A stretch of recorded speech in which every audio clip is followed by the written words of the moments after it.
Para ellos, el Führer es el creador del mundo. Los niños en edad escolar incluso aprenden una nueva canción. Adolf Hitler Es nuestro salvador, nuestro héroe. Es el ser más noble del mundo entero. Por Hitler vivimos, por Hitler morimos. Nuestro Hitler gobierna un mundo nuevo y valiente.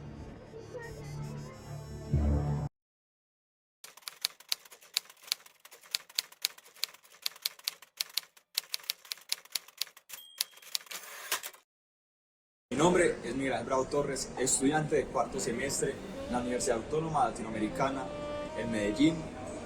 El día de hoy realizaremos un análisis respecto a los derechos humanos para la materia de Derecho Internacional Humanitario del profesor Eider Bolívar Mojica. ¿Qué son los derechos humanos? ¿Cómo entenderlos? ¿Son acaso un concepto inherente a nuestra naturaleza? ¿Son acaso una construcción social que media esos mecanismos de control estatal? ¿Son acaso un discurso de la hegemonía? ¿Qué son? ¿Cómo entenderlos? La Revolución Francesa planteó unas bases respecto a las libertades, respecto a la dignidad humana y respecto a los derechos del hombre. Se entendía como un producto de la voluntad general, es decir, se entendía que aplicaba para todos y para todas sin distinción. Este discurso, estas bases, plantearon el contrato social que hoy por hoy vemos en nuestras sociedades. Pero ¿qué pasó? Vino la Primera Guerra Mundial, una Segunda Guerra Mundial, asesinatos, destrucción, muerte, violaciones a los derechos humanos. Surge la pregunta, entonces, ¿qué son los derechos humanos? Porque cada estado puede usar cualquier tipo de arma sin restricción alguna. Para entender eso, tenemos que situarnos en ese momento. El derecho internacional todavía no tenía el desarrollo que tiene hoy por hoy. Organizaciones internacionales que vigilaran a los países, que establecieran tratados, acuerdos, no se encontraban. Por lo tanto, cada estado era libre de ejercer su propia justicia. Cada estado-nación tenía la autonomía de decidir qué armas usar, qué armas no usar, qué derechos respetar, qué derechos no incluir en sus cartas magnas. Es decir, no había un control externo a los estados. Sin embargo, en la Segunda Guerra Mundial esto cambió. Los estados, y más importante aún, los individuos, los engranajes sociales, evidenciaron un problema, un grave problema. No había un control sobre el poder estatal, no había un control sobre las naciones, no había una universalidad, unos principios rectores y básicos como seres humanos, independiente de nuestra etnia, nuestra cultura o nuestras costumbres.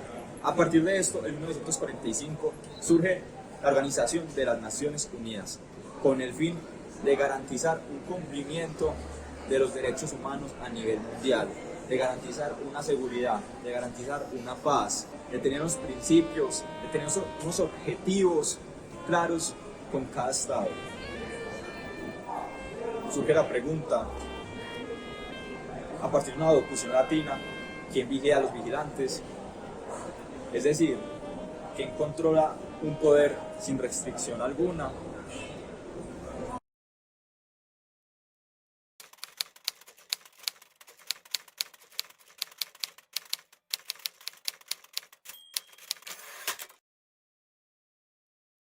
Pero no nos engañemos, arrestamos individuos que no han roto la ley. Pero lo harán. La Comisión Anticrimen es metafísica. Los videntes ven el futuro y nunca se equivocan. Pero no es el futuro si lo detienen. ¿No es una paradoja fundamental? Sí lo es. Habla de premeditación, lo que sucede todo el tiempo. ¿Por qué la atrapó? Porque se iba a caer. ¿Estás seguro? ¿Sí? Pero no cayó. La atrapó. El hecho de que no lo permitiera no cambia el hecho de que iba a suceder. Todo ser humano, por su mera condición de ser humano, merece unos mínimos necesarios, unos derechos fundamentales, como su palabra lo dice, que no se le puede negar a ningún individuo, y por el mero hecho de nacer, de ser humano, los merece, unos mínimos de dignidad humana. Sin embargo, vemos que esto no es así. Vemos que el individuo y sus derechos están determinados por las sociedades en las que se encuentran, por esas relaciones de poder, por ese tire y afloje. Sin ir más lejos, China,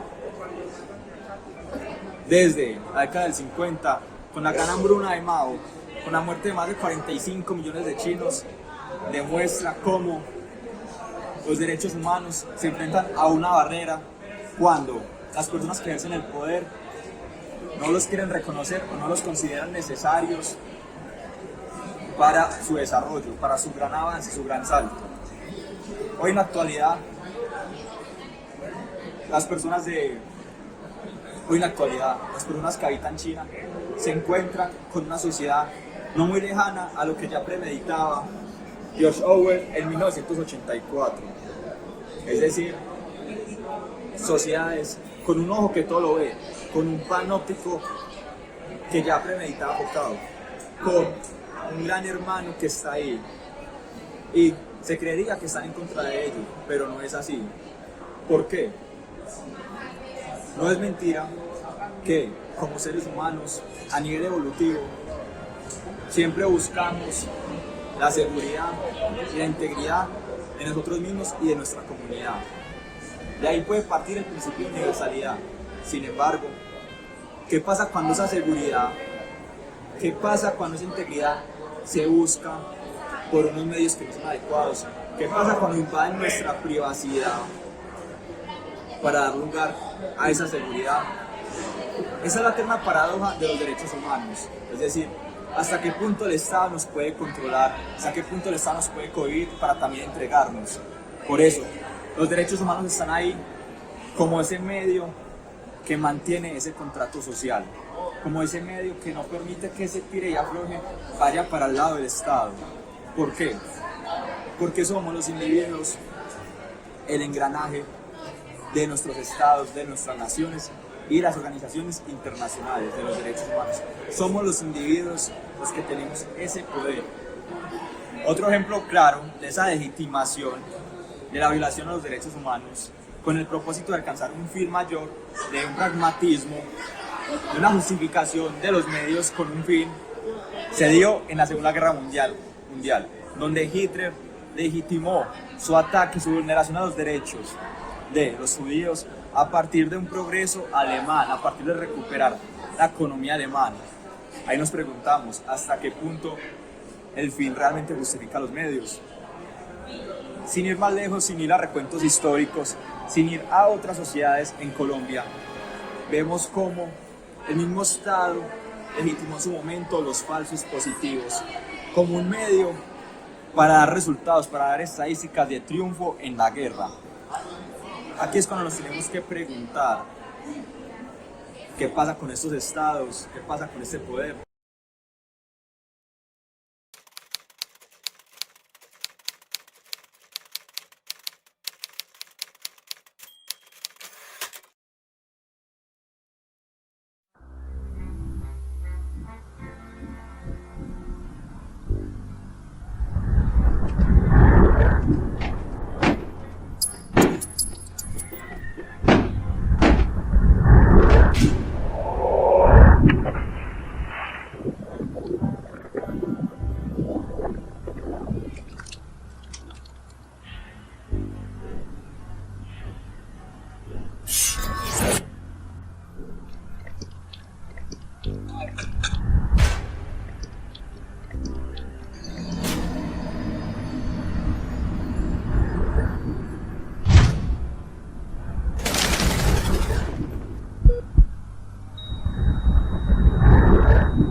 Los derechos humanos atañen a todos los aspectos de la vida.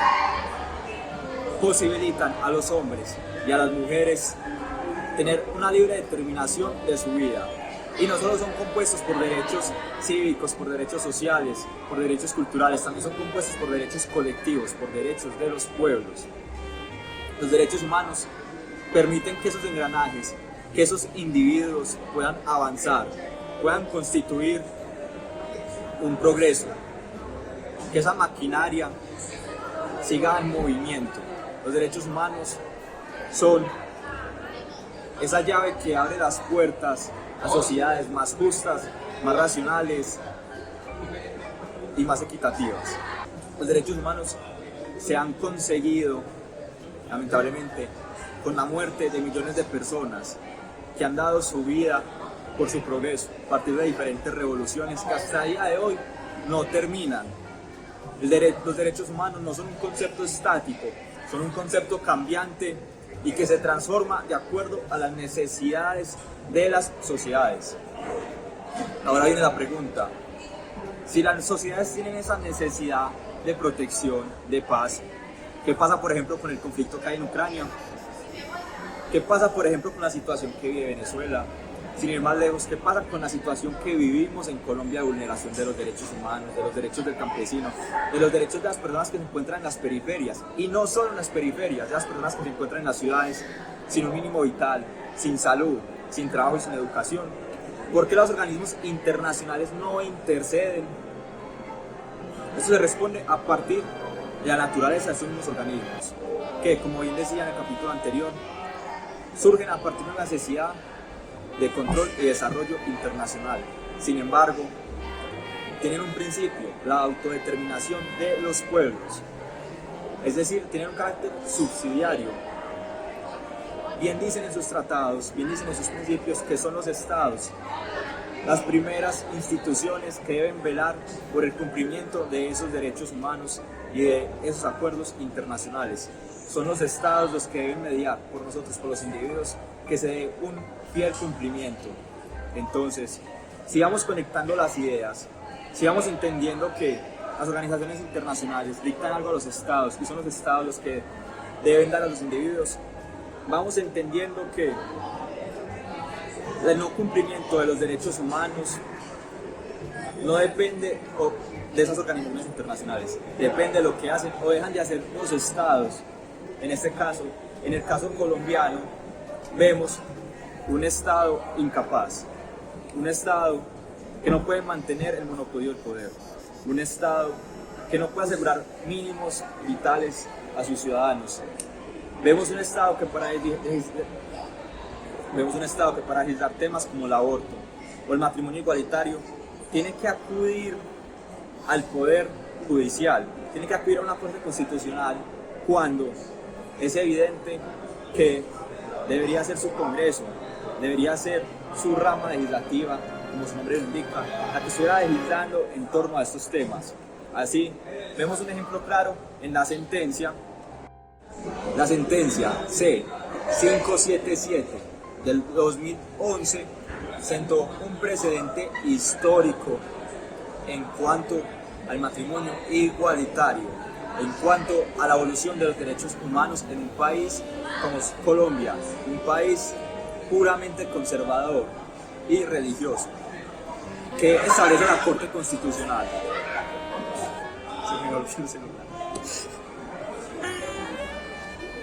La Corte Constitucional cambia el concepto de familia que se trabajaba en el artículo 42. Bueno, más allá de cambiarlo, lo extiende, lo lleva al debate académico, lo lleva al debate de derechos humanos y desde allí lo transforma.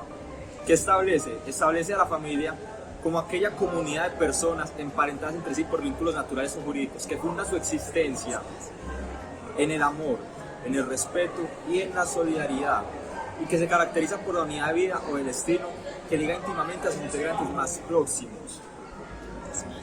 Es decir, la familia ya no es, como lo decían los artículos del Código Civil o de la Constitución, la unión entre hombre y mujer únicamente. La familia tradicional hombre, mujer, hijos, sino que ahora se extiende a todas esas personas, a todas aquellas personas que tienen un vínculo afectivo, un vínculo de solidaridad independiente de su sexo, independiente de su cultura, de sus creencias. Es decir, en esta sentencia vemos el ejemplo más claro de cómo los derechos humanos son esa puerta, cómo son ese impulso que permite que el engranaje social se mueva y se lleve a cabo, cómo son esa herramienta que posibilita que los ciudadanos, que los individuos puedan tener un desarrollo libre, armónico e integral de su vida y libre. Entonces, aparte de esto, la sentencia agrega que es un derecho constitucional de las parejas de personas del mismo sexo celebrar un acto contractual de carácter marital, solemne y formal. Es una manifestación de derecho constitucional, así lo establece la Corte Constitucional. Es decir, las personas del mismo sexo tienen ya las puertas abiertas para estar en igualdad de condiciones con las personas que no lo son.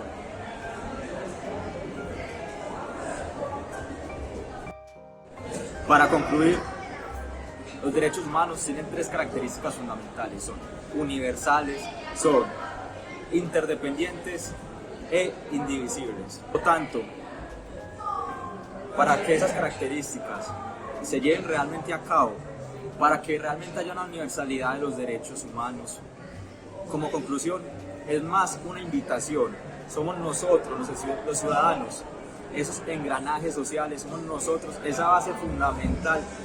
Somos nosotros los que tenemos ese poder, los que podemos generar ese cambio, como se vio con la sentencia de matrimonio igualitario, como se vio con la sentencia que salió hace poco del aborto. Somos nosotros realmente los que empujamos esos mecanismos, los que tenemos que tocar en la puerta y decirle al Estado: hey, ¿qué pasa con mis derechos humanos? Soy yo la persona, el titular de ellos, ¿por qué no me los dan? Tenemos que ir más allá del reconocimiento, no únicamente reconocimiento, sino que se vuelvan una característica inherente a todos. Suena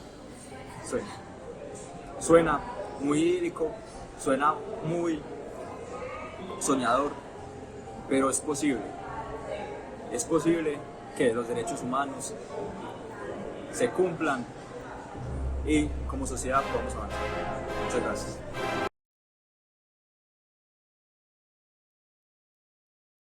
Jaime Garzón fue asesinado esta mañana.